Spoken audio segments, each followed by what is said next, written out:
And so when you have confidence, you're not questioning yourself, you're not debating. And as a result, the writing doesn't take all that much time. What takes time is the arguing in your head over, should I use this word? Should I use that word? Maybe I'd be a better writer if I did that, but I don't think so. I think I'd just get less done. Welcome to the 3 O'Clock Coffee Podcast, a place where extraordinary people network together to share meaningful stories that inspire others. Do you have a great story you would like to share with the world? If so, go to 3o'clockcoffee.com and sign up today to be on our show. Thanks for listening. And don't forget to click the subscribe button and tell a friend about the 3 O'Clock Coffee Podcast. Well, good morning. Here we are, another episode of 3 O'Clock Coffee. And boy, am I so happy to introduce you to Michael Levin. He is a New York Times best-selling author. And I say that with such proudness because I'm like, I look at this guy and he's changed my life. So I'm really happy to bring him on our call. Welcome to the cafe, Michael.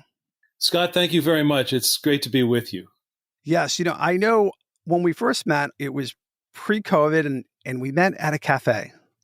And I have a thing about 3 O'Clock Coffee, and we had a great conversation at the cafe. Today, I don't want to spoil it for the guests, but we are recording this live from our homes. When you hear the background music of the cafe, we're really not at a cafe, but I don't want to spoil all that, right? That's the magic of our podcast that we can do. I think it's great. Yeah. Hey, so come on into the cafe. I'm buying. What would you like? What should I order for you? I make coffee nervous. I cannot drink coffee. If I do, I'm up for days. It's like doing blow. I just can't even. Is it like taking like 5 Adderalls or something like that? Is it I've never taken an Adderall, but I hear they're great. I'll have a bottle of sparkling water. How's that? You're a water guy. I'm a water guy. Let's stay hydrated. Sure. I should follow your habits because water. Can't go wrong with that. Yeah. Michael, so I'm a big follower. I'm a big fan. And I follow your newsletters and emails that you put out. And I got to admit, I don't read everyone, but I read a lot of them.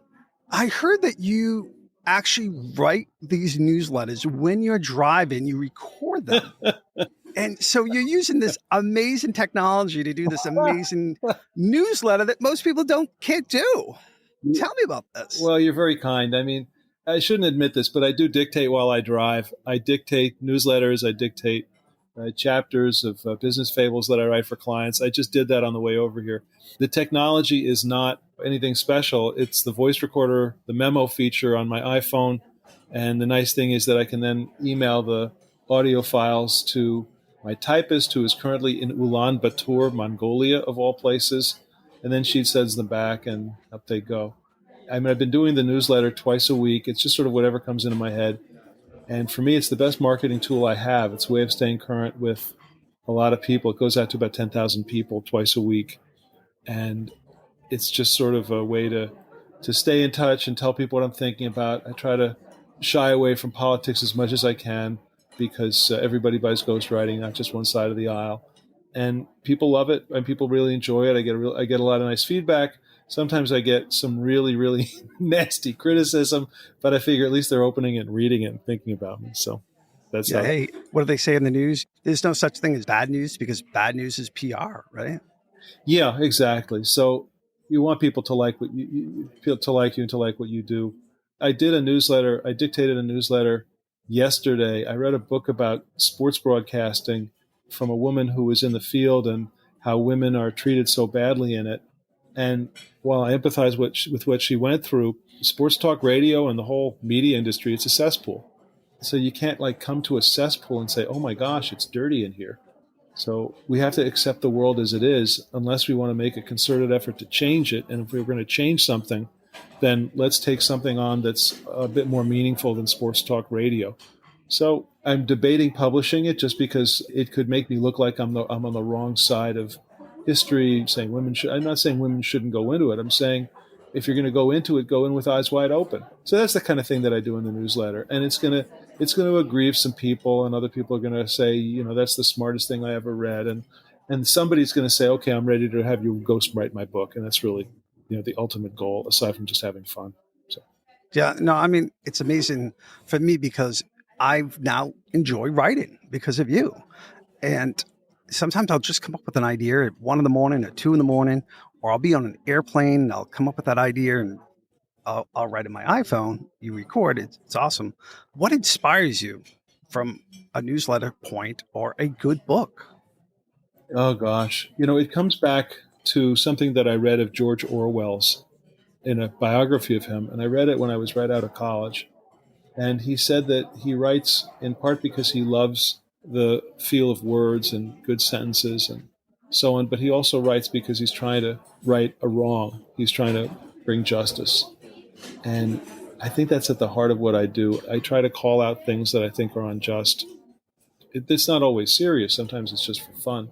But the core of it is that there's a lot of things that are in life that are unfair, and there's nothing wrong with trying to point things out and help people see things in a different way so that they're not going to overlook an injustice. And right now I'm doing a book with Angela Harrelson, who is the aunt of George Floyd.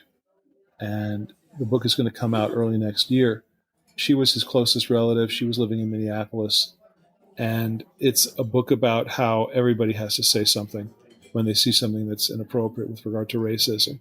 So for me, it's just a joy to work on it. She's a sweetheart. She's a lovely, lovely human being. And I've enjoyed every conversation we've had. I've learned so much from her. But it really comes down to the idea that writing is a tool for righting wrongs. That's the thing that motivates me the most, to sit down and write something, or I don't know how you know that, but that I drive her. And, my assistant can tell what kind of day I'm having by how much honking I'm doing, because I'm from New York, so I honk a lot. That's what gets me going. Well, I can't wait to read that book that you're writing next year. So that's going to be amazing. And I'm sure one day people will listen to this podcast and they'll be going through an airport, going through Barnes and Nobles, and they'll see your book. It'll be amazing. Yeah. I will say, you and I've talked, but I don't know if you know this, but you have an amazing ability to talk to somebody and break down what a book should say. So many people want to say, oh, Michael, I'd love to write a book. And I think only 1% of the population actually writes a book. But if somebody came up to you and said, we're just going to throw this out right now. Hey, Michael, I want to write a book about my black lab, Willie. Break it down. And how would you break that book down into chapters? Because you have a remarkable ability to do this. And I'm going to prove it right now. Okay. You're putting me on the spot, and a very interesting thing. If you're writing a book about your dog, the first thing I want to know is that you're not insane and that there's really some purpose for this. I did write a book about dogs. I wrote a book about a woman who went to Iraq and then to Afghanistan to rescue dogs. She had a brother who was serving in Iraq, and he died on Christmas Day, and he had a dog at the base. So she went into the war zone and brought the dog back. And when people heard about this, she went back and she went to Afghanistan to rescue a dog that had belonged to a fallen American hero there. So the first thing I'll do is I'll think about other books I've done in the field. And yeah, I've done a book about dogs. So the next thing I'll want to know is, what's the benefit to you for doing the book? Why are you so interested in doing a book about your black lab named Willie? Because the thing is that if you don't have a strong enough why, a strong enough purpose, then at some point you're going to get bored with the project, and we're going to have a half-finished book, and then there's going to be disputes, and it's just not going to be good. So I need to know that you're all in, that this really matters to you. And then once we've established that there's a reason why you're doing the book, whether it's a business reason or a personal reason, then we're going to look at it from the point of the reader. And instead of getting right into the text or the content of the book, I'm going to ask you, who's the audience? Because every book is a niche audience book. Pretty much everything is niche today. So what's the specific niche audience you are trying to reach? Is it parents who are trying to decide what kind of dog to get for their kids? Is it people who love dogs? Is it people who are lonely and you're giving them the idea that a dog will solve their loneliness? And who are you writing to, and where do you want to take them? They put the book down, they look up, and their thinking has changed on a very important topic. So the question is, how has their thinking changed? Maybe they weren't thinking at all about the topic before this, but now they're ready to think about it your way. So that's kind of the process. It's, are you serious? Do you have a business purpose? Do you have a personal purpose? Do you have either or both for doing a book? Check. Let's keep talking. What's in it for the reader, and who is the reader? How will the reader benefit from knowing what you're going to teach in this book? If there's something that makes sense there, check. And then at that point, and then and only then will we start looking at content.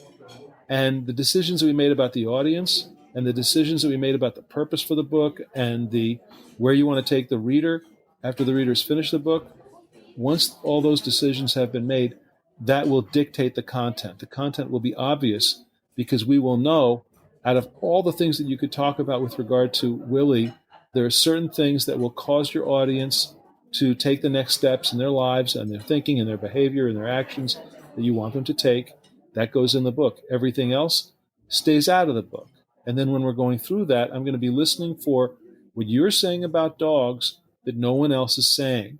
And you might think it's just a throwaway line, and I'm going to suggest to you that it's either a chapter or perhaps the whole theme of the book. So does that help in terms of just talking about process? I think it's, if anybody is listening to this podcast, all three people that listen, or 3 million, that is worth $1 million.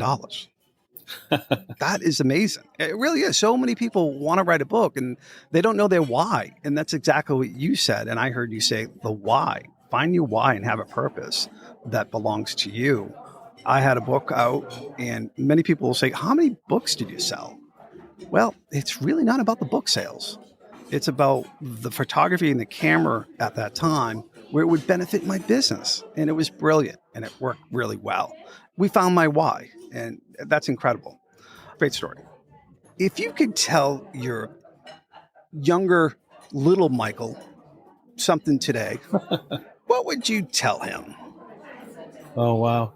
His little Michael growing up there in New York and running around the streets trying to think about what he's going to do in life. And what would you tell him? Tell him it's all going to be okay. I would tell him you want to get sober when you're 18 or 20, not when you're 33. You don't want to throw away all those years and all the people and all the opportunities along the way. And I would tell him I think I always had guts. I always went for it when it came to writing. But instead of going to law school, I would say, find a job writing, either in Hollywood or go play the game. Go out there and play the game and get in a writer's room and just start meeting people that way. Or spend your 20s writing.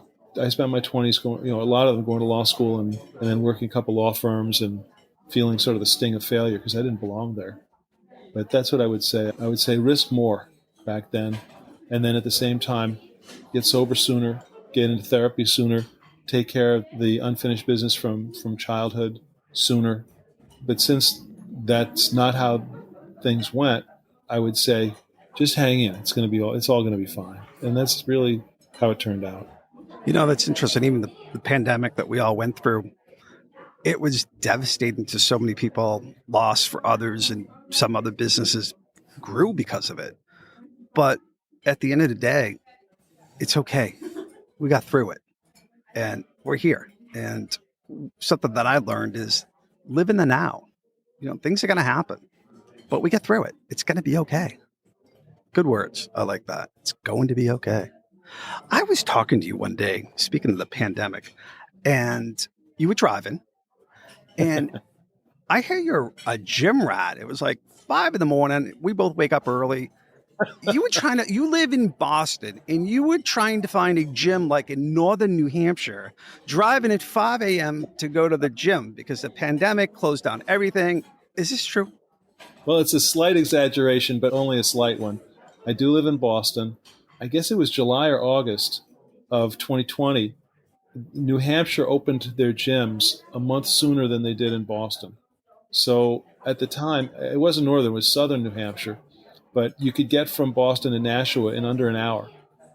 And today, with the traffic back, I don't know what it is, hour and a half. But back then, you could just shoot up and get there.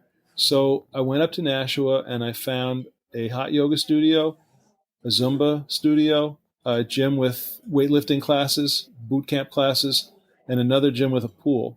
And I joined all 4 for a month. And I would have stayed there longer had the pandemic lasted, but every day I drove up to New Hampshire so I could work out at one of those 4 places because those are the things that, those are some of the things I do to work out. And I just did not like the idea. I decided early on that I was not a candidate for COVID-19, that I'm healthy. I don't have the comorbidities. I'm a little bit overweight, but not radically so. And I'm basically healthy, and I'm younger than the age that they said was at risk. So I decided, my therapist actually told me this. She said, "You're not at risk. Live your life." I was like, oh my gosh, she's right. So once they opened up the gyms in New Hampshire, I trucked myself up to New Hampshire every day for that month. I decided overall to sit the pandemic out, just to not to participate in it. I stopped watching the news. I didn't stare at the figures. I wasn't hanging on Fauci's every word. Because the thing is that we've been through adversity before, or at least I have, and most of us have. The 2008 economic downturn, there's all kinds of stuff that have happened in the world. And, I'm old enough to have lived through the 1986 market crash, which occurred the very same day that my first novel was published. So, the pandemic is just one aspect of adversity. You can decide to participate in it or not. You can decide to stare at the news and make yourself crazy or not. You can decide to live in fear, or you can decide to do the things that make you you. I just didn't see the point of giving in to the fear and the terror and the political debates. And if that meant going to New Hampshire, I went to New Hampshire, and I flew a ton of times. I flew all over the country to do various things during the pandemic, and the planes were empty, the airports were empty. Life went on, and I'm still here. I didn't drop dead from the whole thing. So what am I going to tell you? So you made it. Yeah, you made it. I was waiting for the punchline. I didn't know if you made it or not. We're talking, so I'm not dead, so I must have made it. Oh, whew. I was waiting for the end of the book. I wanted to read the end of the book, and it was... This is a recording. So if somebody had to find you, besides me kind of like finding you at a cafe in downtown Boston, anybody in the world, how can they find you? Well, there is this thing called the internet. I didn't think the internet was going to take off back in the 90s. I thought, who's going to pay $1,000 just to connect to this thing? But I was wrong. So it turns out the internet is very popular. You can go to thefablefactory.com. I do a lot of business fables for people, so you can read all about what it means to have a business fable. It's like a story like Who Moved My Cheese or the Patrick Lencioni books. And then you can also go to Michael Levin Writes, W-R-I-T-E-S, Michael Levin, L-E-V-I-N, Writes, W-R-I-T-E-S.com. And that's my primary ghostwriting website. And you can read all about what I do and how I ghostwrite, and it's all right there. Yeah, that's pretty cool. So many people want to write a book, and they don't understand. It's not how you write the book, but who. It's not how, but who. And a lot of times I live in Whoville because I have to find my who's to do so many different things. And, the people that want to write a book, they don't want to be Stephen King, but they want to get their word out. They want to get their message out. Just like the people that hire landscapers. They don't want to be a landscaper, but they want their grass cut. So you hire a landscaper. If you want a book, get the right people to help you produce the book. So your lawn can look good and your book will look good. It's funny you should say lawns, because I often say to prospects, I have a lawn. I don't mow my lawn, but it's still my lawn. It's the same thing with ghostwriting. It's still your book. I'm here not to create stuff and stick it in your book. I'm here to draw out from you the ideas that you have that have enormous, enormous value, because I've done so many books that I know what people haven't said in a lot of fields, whether it's business or finance or insurance or dentistry or law or medicine or consulting or sports or broadcasting, on and on and on. And it's my job to bring that out of you and then just to help you disseminate that information and those ideas in your voice. That's what ghostwriting for me is about. It's about asking those questions we discussed earlier. What's your why? Why are you doing this? Who are you writing for? How do you want to affect them? What's in it for you? What's in it for them? What's the business purpose for this book? What's the personal purpose? What's the benefit to the reader? The book has to benefit the reader and the author. So when we get into those things, we end up with a much better book. I'll tell you something interesting, Scott. A lot of ghostwriters, and I know the field pretty well, a lot of ghostwriters, especially younger ones, are either anti-business or afraid of their clients. And what that means is if they're anti-business, they have a bias that they were taught by knucklehead professors that there's something wrong with the business world, that it's inherently corrupt. Now, the same people who are anti-business love their iPhones, love their Levi's jeans, love their Uniqlo, love their Lululemon, love their corporate gym. They love all the stuff that the business world creates, Whole Foods. But at the same time, they still have this ethos: the business world is bad. And if you have a writer who is opposed to the business world philosophically, and you're a business person, it's not going to be a good day at the office for either of you, because you've got somebody who's biased against who you are and what you stand for. They've been so misguided by their professors, they don't know which end is up. And then you've got a lot of ghostwriters who are afraid of their clients and don't have the courage to say to them, this is wrong, this is wrong, but this is not a good direction for the book. This is a better direction for the book. I cannot let you say that. If you say that, it's going to alienate 40% of your readers. You're not writing the best book that you could write right now. And I don't mean saying it in a mean fashion. I'm a very diplomatic person most of the time, certainly with my clients. But I'm not going to let a client drive a book off the cliff just because I'm afraid of them because they have a big title. I remember the first time I did a book for a person on the Forbes list, and I've done a few for people on the Forbes list, the Forbes 400. I was in the elevator on my way up to his office in Century City in California. I was thinking, what does this billionaire need from me? And I was on my knees like, God, help me. And then I remembered, he needs a book. He doesn't need me to come in and be really nervous in his presence. The guy needs a book written about his business because he has a business purpose for it. So I cannot be afraid of him. I cannot let him drive the bus to the degree that the book becomes something that's not going to be in his best interest or not the best possible, most successful book. And at the same time, I'm extremely pro-business, pro-free enterprise, pro-capitalism, pro-democracy, pro-constitution, the values that made this country great. And if people don't like it, too bad. I'm the wrong guy for you. But the thing is that we should be celebrating what this country is about because it gives us the freedom to do whatever we want to do, say whatever we want to say, build whatever business we want to build. All the tools are available. You can fly to 500 airports in this country. Rental cars are waiting to take you to prospects. The system wins when you succeed.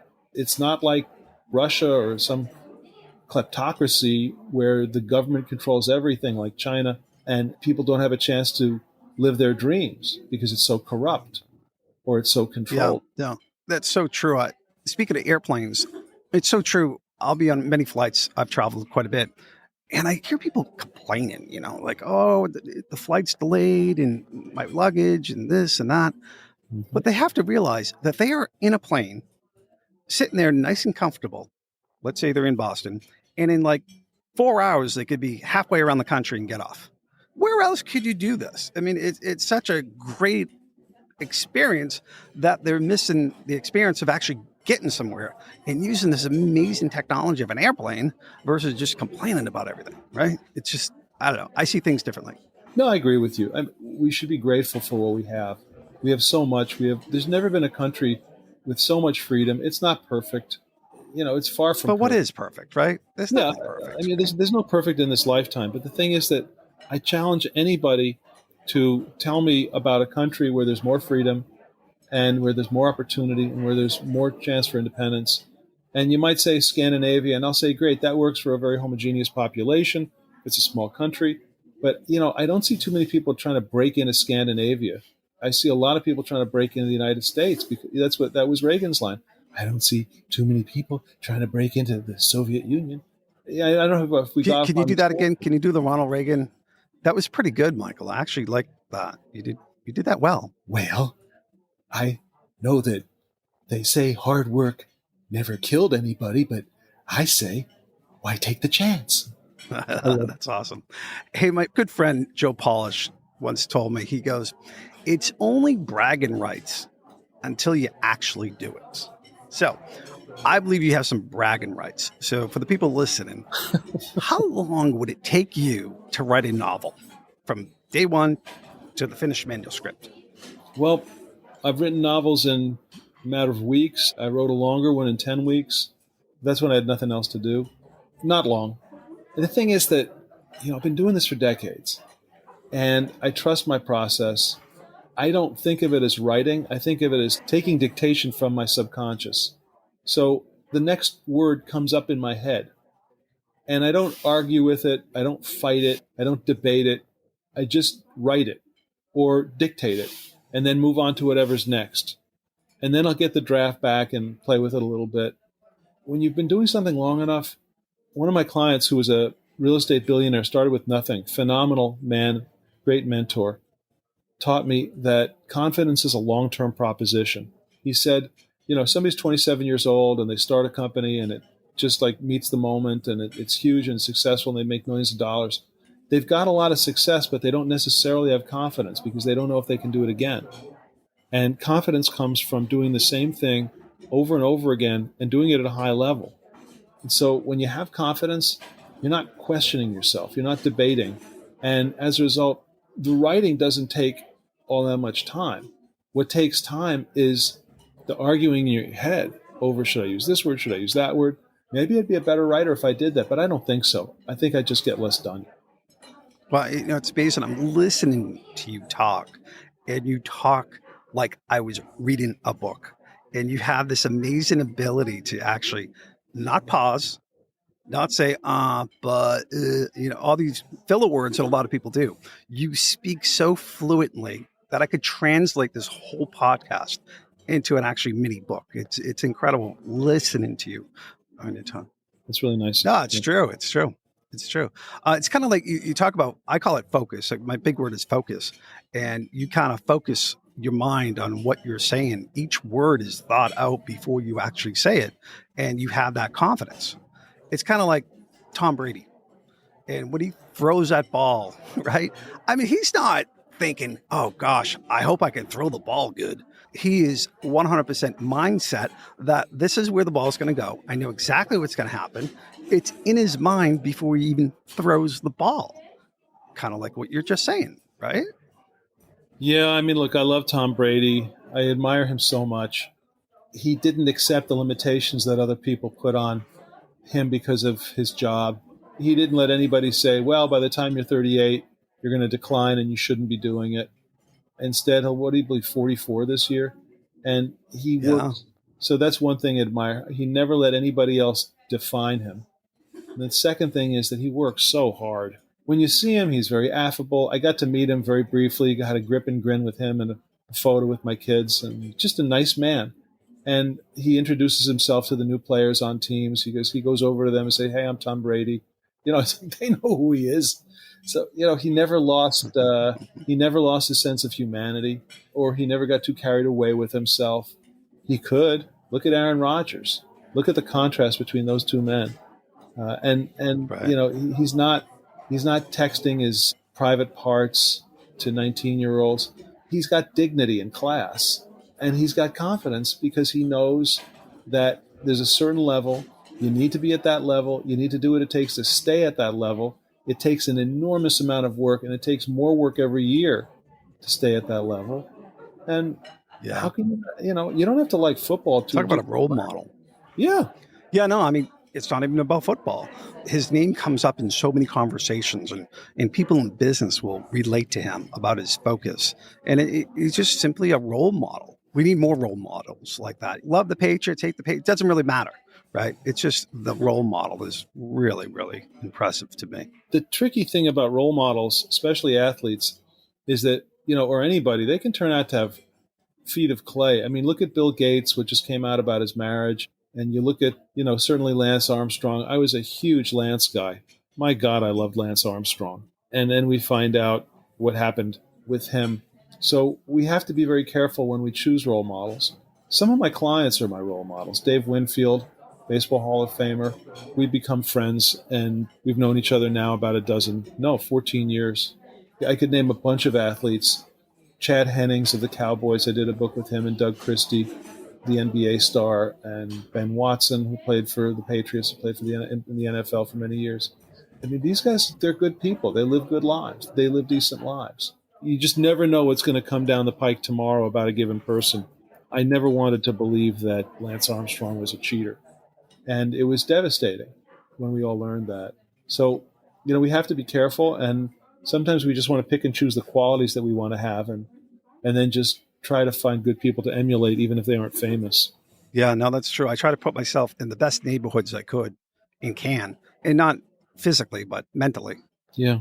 my neighborhood is being with you or being with somebody that inspires me, that actually helps me grow and changes my mindset. It's really important. Well, Michael, I think we should probably give up our seats for somebody else that wants to come in the cafe. I want to say thank you. And I know for a fact that one person is going to listen to this podcast and they will get something out of it. There's so many nuggets here. So thanks for passing on your wisdom and taking the time for my call and to do this with me. I really appreciate it. Scott, it's absolutely my pleasure. And what I would say is this: if there's anybody listening who like what they heard, and you look at the websites, michaellevinwrites.com and thefablefactory.com, the fees are right there. If you want to engage me, the numbers are right there. There are no surprises, no upsells, no hidden anything. And I'm going to give folks my cell because I just, Scott, I just assume that anybody who listens to your podcast is a decent person. It's 617-543-3747. And my attitude is, if you want to do a book, give me a call and let's talk. Wow, what a simple sales pitch. I love it. Want to do a book? Give me a call. Love it, love it, love it, love it, love it. Michael, thanks again. We will see one of your books on a bookshelf near you one day soon. So stay tuned and make sure you look up Michael Stain.